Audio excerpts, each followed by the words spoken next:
you wanted the best, you've got the best podcast. The hottest podcast in the world.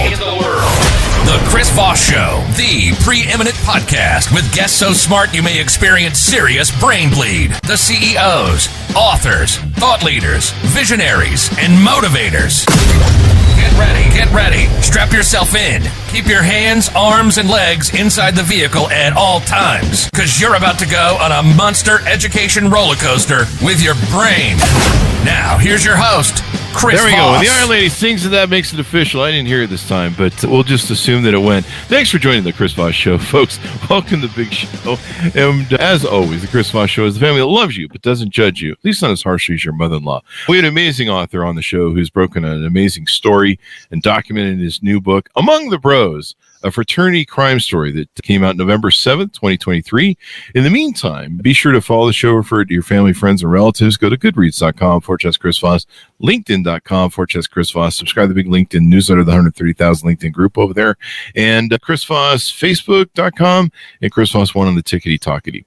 Max Marshall is going to be joining us on the show and talking about his latest book, which is an interesting story that's harrowing and disturbing, according to the billing, and about fraternity life. So we're going to get into his story and what goes into it and why you should buy the book and get it as a page turner. Max Marshall has written stories for Texas Monthly, GQ, Sports Illustrated, Esquire, and the New York Times. This is his first book, Among the Bros, and all that good stuff. Welcome to the show, Max. How are you? I'm good. It's good to be here. There you go. So give us any .coms. Where do you want people to follow you on the interwebs to get to know you better? Yeah, just max-marshall.com. You can find me on there. My email's on there. You can reach me on there. And then the book is available Amazon, Barnes & Noble, Audible, Kindle, wherever books can be found. So wherever fine books are sold, there you exactly, go. Might be some alleyway finest, bookstores too. But stay in those alleyway bookstores. You might get stabbed. That's what happened to me last. I had to get a tetanus shot last time I was in one. Anyway, so thanks for coming on the show. Congratulations on the new book. Give us a 30,000 overview of what's inside your new story. Sure. So I was in college the same time as all the guys in this book, 2012 to 2016. Mm-hmm. And when I was in school, I was in a fraternity, and I saw a pretty shocking, at least shocking to me, amount of Xanax flying around. Wow. When I got to school, I thought of Xanax as basically something parents take on international flights, or something you might take if you get a panic attack while taking a test or something. Mm-hmm. But it turns out it's a massive party drug. Wow. You can mix it with basically anything. People call it a sidecar drug, like the little sidecar next to a motorcycle in like a cartoon, or I guess in real life too. But yeah, you can mix it with cocaine and ease the paranoia, mix it with acid, and you can fall asleep on a come down.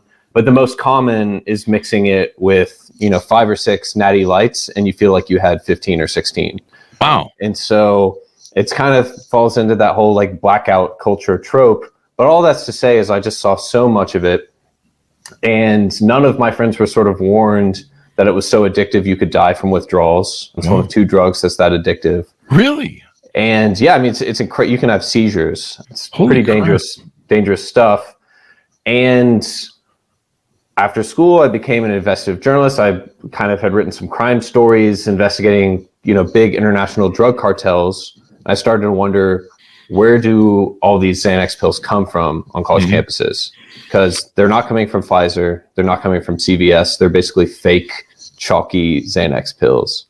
And so I Googled Xanax bust fraternity, like a good investigative journalist. And the first result was an article in the Charleston Post and Courier about fraternity guys that got caught with 40,000 Xanax pills, plus an assault rifle, grenade launcher, a few pounds of cocaine, dozen pounds of weed.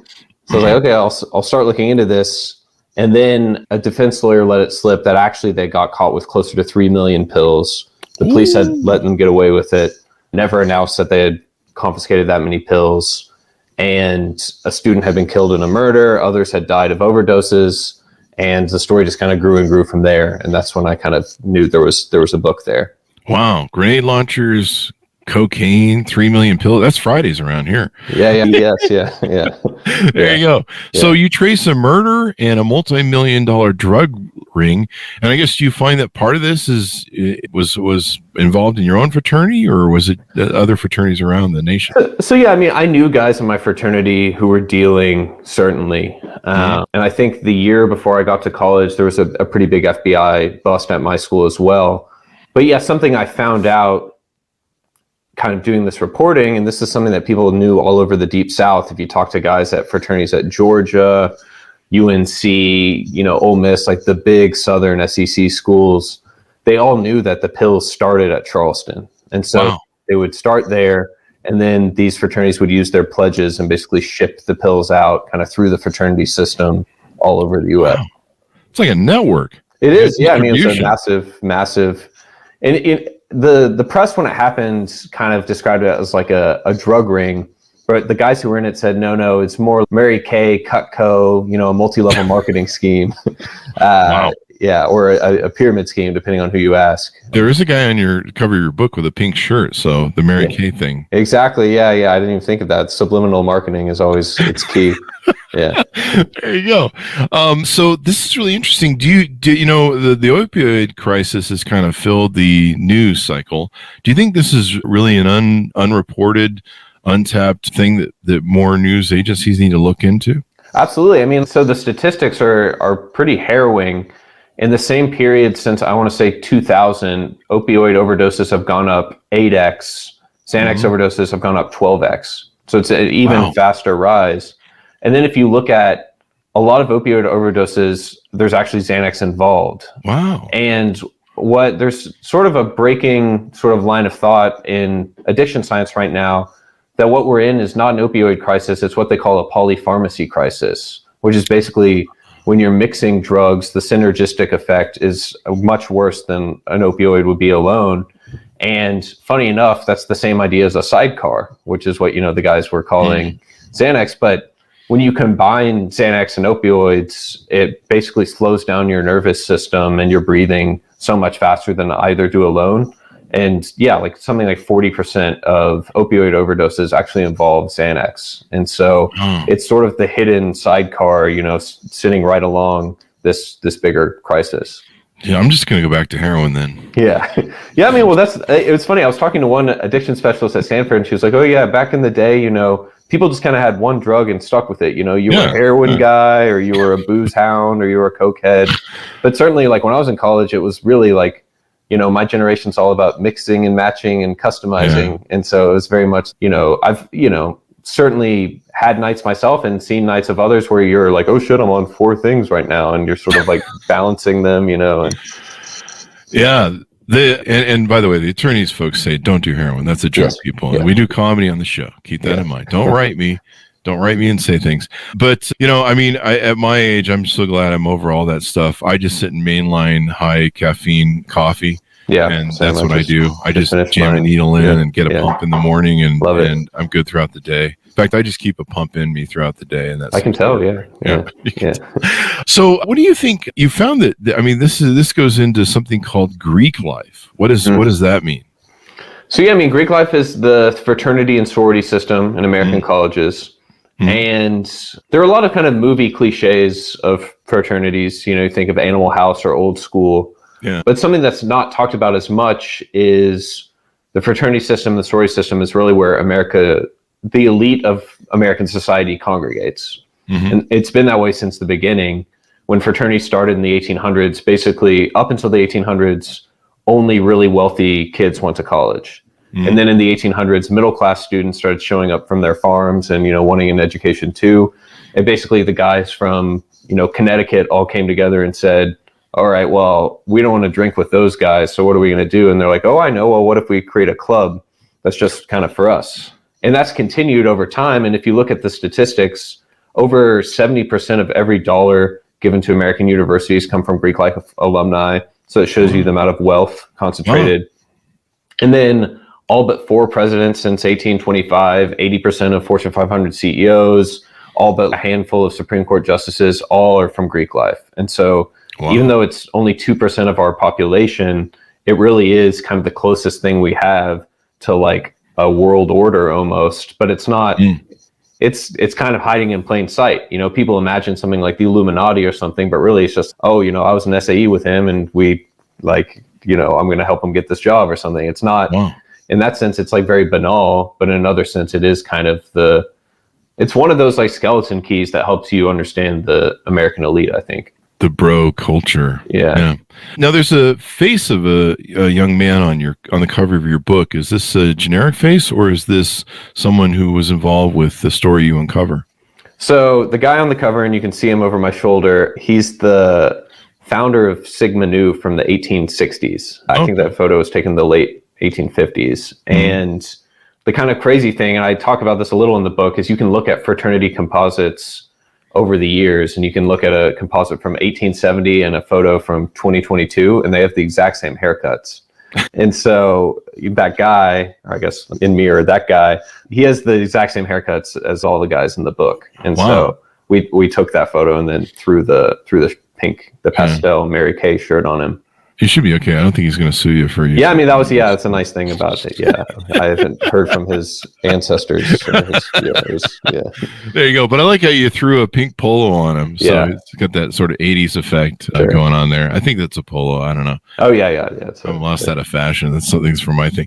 But so what do you want people to come away from when they read this book? What do you want people to think about? Sure. So, I mean, it's a few things. Like, first of all, it's like a page-turning crime story. And so in some ways, I just want people to be immersed in the world and kind of get the specifics of kind of how this all works, from rush to hazing to this crazy drug ring.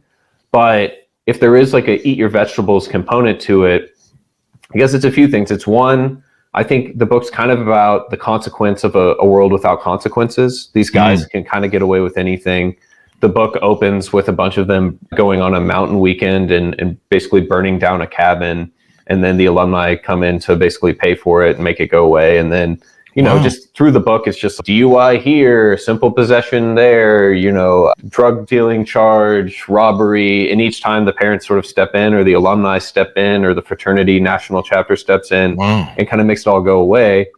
And it's almost like that Tarantino movie Death Proof. You know that movie? It's about a stunt driver that kits out the driver's seat of his car with all this safety barring. So basically, no matter what wreck he gets in, he's going to be okay. Yeah. And if you're in the passenger seat and there's a wreck, you're done for. And if you're in another car and there's a wreck, you'll probably die. But you're in this passenger seat where nothing can happen to you. And I think, or your driver's seat. And I think if you can be in that death proof box, like, of course you're going to do crazy stuff. And I think the book kind of gets crazier and crazier as the guys get away with more and more. We have that kind of build here at the show when I do the show. Oh, nice. Yeah, I thought you were kind of in some sort of box or something. There's kind of a box behind the green screen. You look very safe. Mainly it's to keep me contained. That's good. It's pretty much a rubber room behind the green screen. Yeah. But I did hear some echo. They let me know every now and then. They just put the food underneath the cell door. So but this is kind of interesting, you know. We see a lot of this in all sorts of different things. You know, if you've got parents that have money, influence, power, fraternities, colleges have money. You know, I'm sure colleges, you know, maybe there's been some things where they just want to make stuff go away or hide stuff for the, you know, they get massive donations and, like you said, lots of funding from these guys when they go on to work for big corporations and CEOs and stuff like that. You've been kind of seeing the fight over that going on right now with the, you know, the Harvard president resigning, and I think there was another, I can't remember the other college where she resigned. And I think it was Penn, maybe. Yeah. And the donations, I guess the people who were donating money were the biggest pressures on getting them to resign and the loss of donation money or the threat of. And so it's kind of interesting to see money influence that. And welcome to America, I guess. Yeah, I mean, it's funny. I think a lot of people don't realize that in some ways, the main job of a university president is fundraising and, you know, growing these massive endowments. You know, the biggest schools have multi-billion-dollar endowments, and then the smaller schools are all trying to catch up. And I think when people wonder why is Greek life so resilient, even though, you know, one kid dies every year from hazing and many more die from, you know, alcohol or drug-related accidents and incidents, I think one of the simplest answers is, well, 70% of every dollar given to a college is coming from these alumni. Like, why would you want to turn that spigot off? Wow. And so, yeah, it's just, the cliche of money talking. Yeah. Did you find that some of the people in these distribution networks that were maybe kingpins or, I don't know, head of local chapters and stuff were kind of maybe tied to some of the richest parents and the kind of elite? Yeah, I mean, it was an interesting thing, right? Because the sort of classical reason, if you take like a criminology class for why someone deals drugs is economic need, just like simple as that, right? Like rational choice theory. It's basically, I live in a neighborhood where the opportunities I have are so limited that this is like by far the clearest path to putting food on the table. Mm-hmm. But when you find these kids that some of them, have trust funds or certainly, are driving into town with Mercedes that their parents bought them, it's like, why deal drugs? And it's almost this inverse thing of, I think there's status in showing how much you can get away with. Yeah. It's if a middle class kid is coming to school and he has student loans to pay, he can't go out 7 nights a week and he can't, break the law and then have his parents bail him out. And it's almost a sign of prestige, basically. And this is what some kids even told me. There's a quote in the book that literally says it's a sign of prestige that I can get away with this. And so it became this kind of crazy status game. So I think that was part of it. And I think another part of it is sort of like College of Charleston specifically has really, really wealthy kids coming from like Greenwich, Connecticut, Westchester, these like super wealthy New England suburbs, Northeast suburbs. Mm-hmm. And if you're upper middle class and next to a literal Rockefeller or Rothschild, you might feel like, oh man, like I'm broke.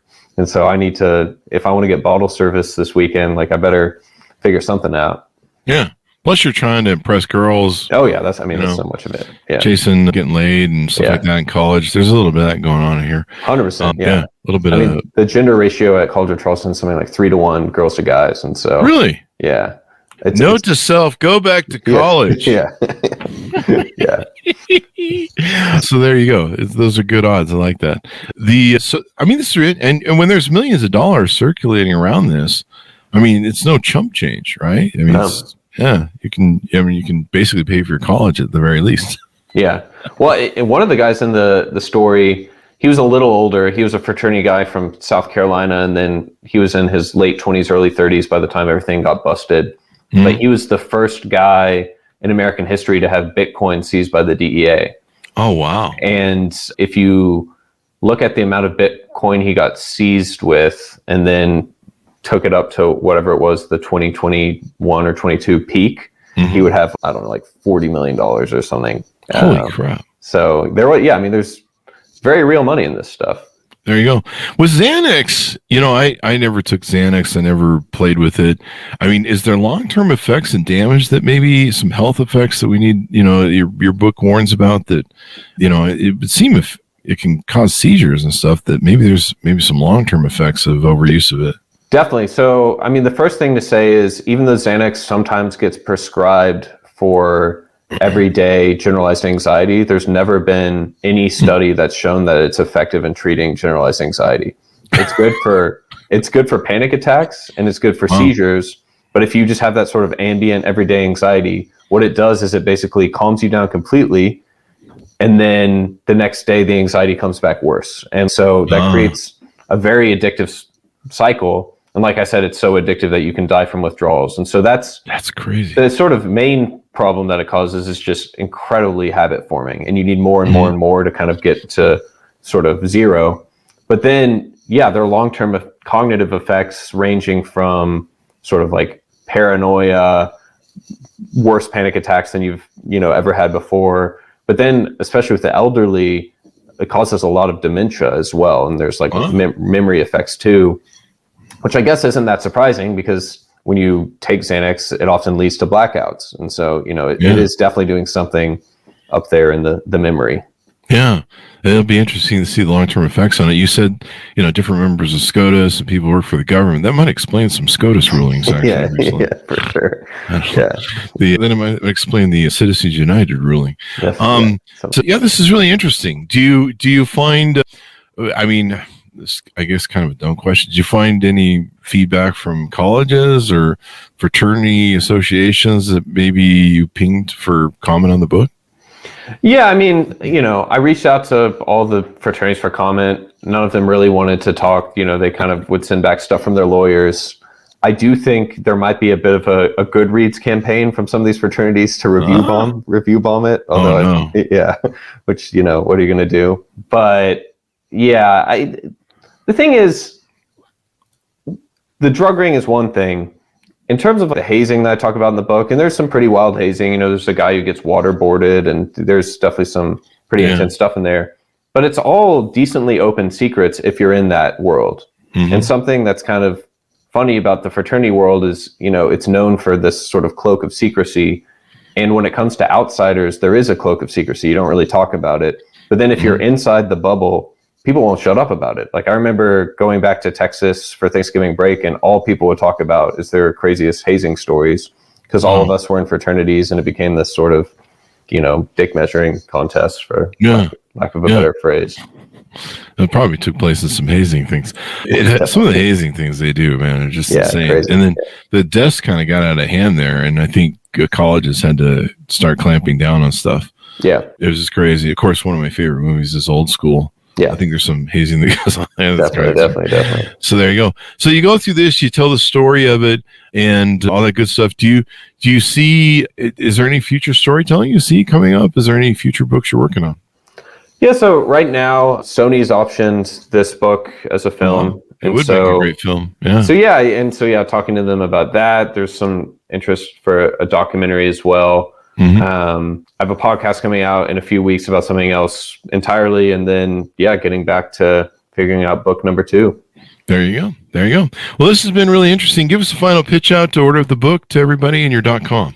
Sure. So it's Among the Bros, a fraternity crime story. You can find it, as Chris said, wherever good books are sold: Amazon, Barnes & Noble, Audible, Kindle, kind of anywhere.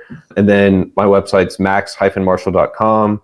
And my email's on there, and feel free to reach out. There you go. Thank you very much for coming on the show, Max. We really appreciate it. Yeah, I really enjoyed it.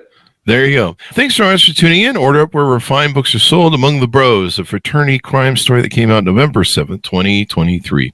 Thanks so much for tuning in. Go to goodreads.com/Chris Voss, linkedin.com/Chris Voss, Chris Voss 1 on the TikTok, Chris Voss, Facebook.com, and Chris Voss, YouTube.com.